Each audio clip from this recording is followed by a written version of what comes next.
Assalamualaikum warahmatullahi wabarakatuh, teman-teman. Kali ini saya sedang berada di perkebunan melon. Simak terus videonya. Let's go.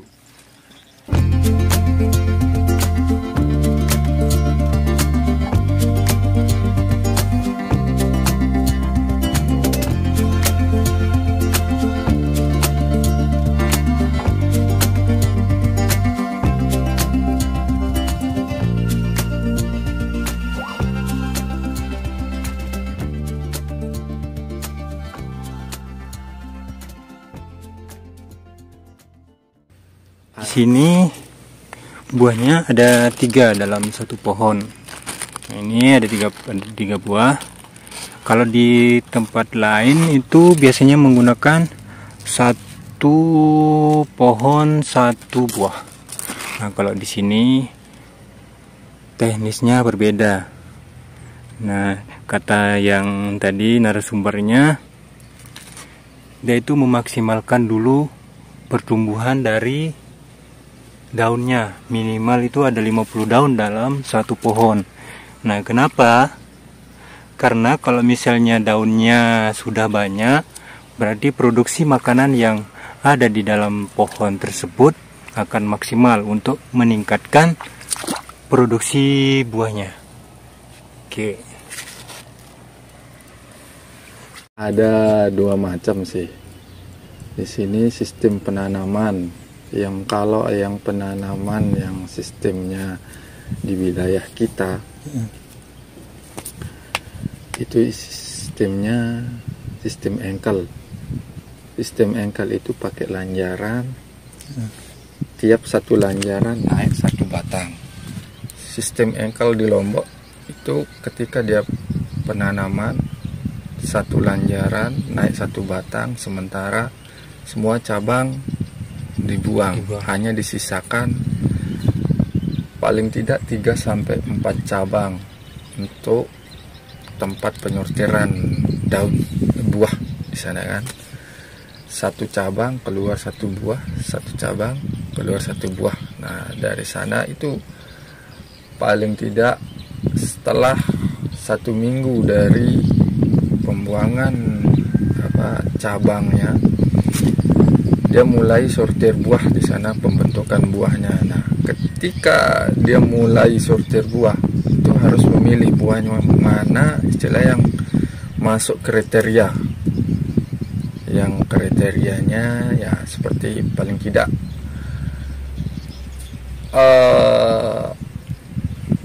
batang yang kokoh, terus kedua daun yang sehat, ketiga batang yang besar, keempat ukuran buah, kelima model buahnya seperti apa. Model buah yang istilahnya yang dominan untuk jadi besar itu biasanya agak panjang dan lonjong. Ya, walaupun karakter sebenarnya itu dia buahnya bulat, tapi ketika pembesaran rongga buahnya itu jadi tebal dan besar. Dan untuk sistem yang kedua ini baru saya saja yang di sini yang baru mencoba. Ini istilahnya sistem semi-telaseh. Kalau di Lombok belum ada yang berani mencoba. Ini baru pertama kali saya di sini. Di sini sistemnya kita memelihara cabang, dan sistem ini memiliki beberapa keunggulan.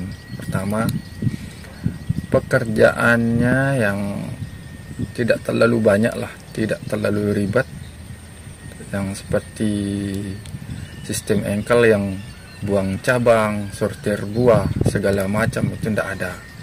Kalau sistem ini mana buah itu udah sistem sortir alami Dari si pohonnya sendiri. ya, dari pohonnya sendiri, tanpa harus kita memilih mana buah yang harus ditinggalkan atau kayak gini, enggak. Paling tidak ya kita harus memaksimalkan beberapa batang, dan dan buahnya juga bergantung pada berapa banyak daun yang dipelihara. Itu makanya kita di sini memelihara 3 cabang untuk memaksimalkan daun itu sebanyak mungkin tanpa harus kita mengurangi daun.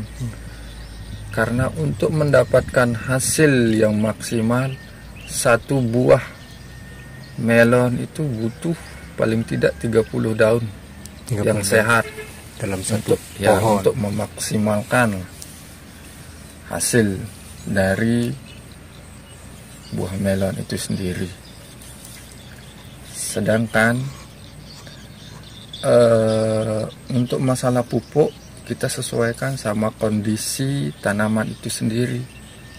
Kalau daun banyak tidak masalah, kita bisa memaksimalkan pupuknya itu sendiri untuk mendapatkan buah yang besar. Itulah fungsinya sistem semi-glase. Untuk kendala atau istilahnya kekurangan, ya banyak petani kalau masih di Lombok kayaknya masih agak ragu dengan sistem ini. Karena apa? Terlihat, dia memandangnya terlihat jorok. Karena apa? Dari segi kerapian, tata penataan ya mungkin tidak seperti sistem engkel yang rapi segala macam itu. Tidak. Tapi kalau dari maksimal hasil, ya lebih menguntungkan kita pakai sistem semi-glase. Itu karena apa? Pertama,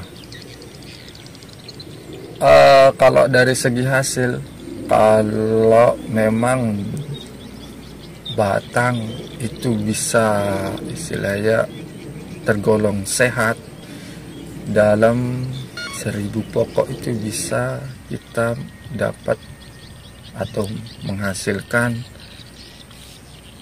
3 sampai 3,5 ton buah. Kalau dalam kondisi sehat, malah bisa lebih, bisa sampai 4 ton. Kalau yang semi-glase.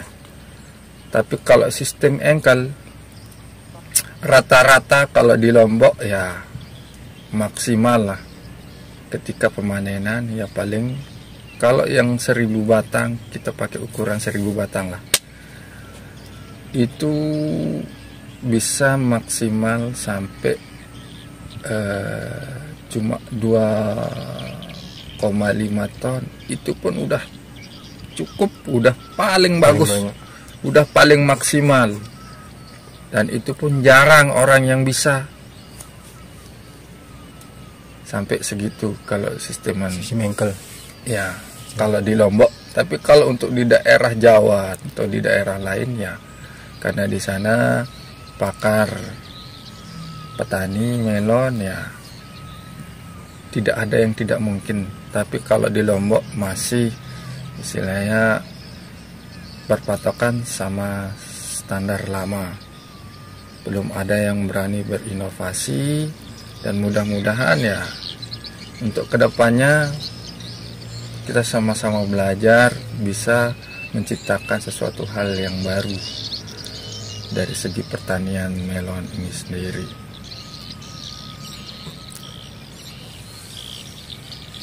Bertimbang berapa sekarang? Kalau yang sekarang Per ton lah, per ton. Harga, dari segi harga. Kalau dari segi harga tidak bisa ditentukan, karena dalam dunia pertanian harga itu bisa turun naik, seminggu turun, bahkan kalau lagi banjir ya cuma dapat 4.000 per kilo. Tapi kalau dari pengalaman yang sekarang untuk tahun 2023 akhir 2022 sampai 2023 sekarang, harga masih cukup normal lah, tidak pernah di bawah 5.000 per kilo. Malah cukup stabil lah di angka 7.000. Panen yang 2 kali kemarin saya dapat harga 8.000 per kilo,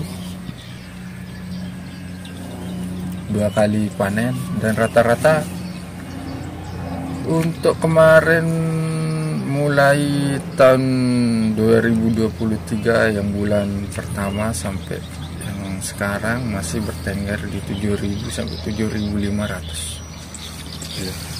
Bahkan kemungkinan sekarang bisa naik. Karena apa?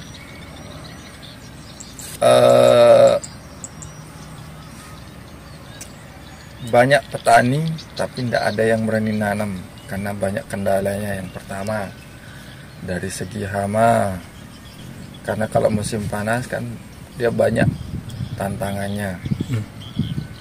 Pertama dari segi hama, terus kedua cuaca yang tidak menentu, ketiga kekurangan air di sini. Kalau di Lombok malah semangka aja bisa gagal. Ya, karena cuaca yang tidak bisa menentu sekarang ini. Malamnya dingin, siangnya panas. Udah panas campur angin. Itu yang bikin tanah cepat kering dan pecah. Perubahan tanah cepat berarti. Ya. Itu makanya paling tidak sekarang kita harus menjaga kondisi kelembaban aja.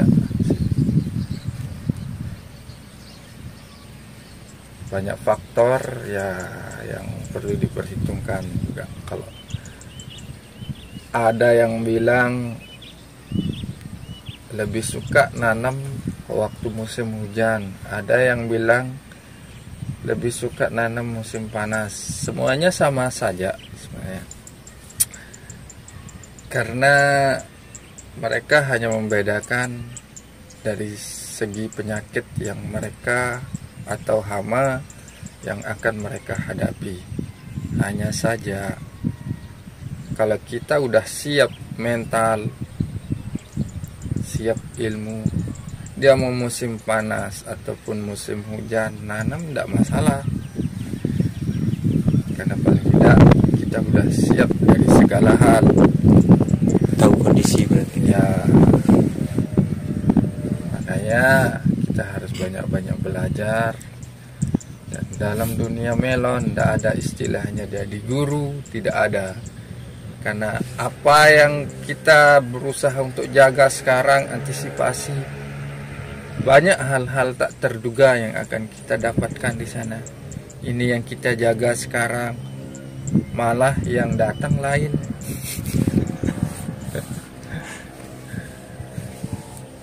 Itulah. Tapi ya tantangannya di sana lah. Kalau bertani melon banyak tantangan. Ketika kita berhasil melewati tantangan itu, itulah yang namanya berhasil. Sudah beda ya. Oke, sekian dulu ya teman-teman. Semoga video ini bisa bermanfaat. Terima kasih yang sudah menonton. Selamat pagi. Assalamualaikum.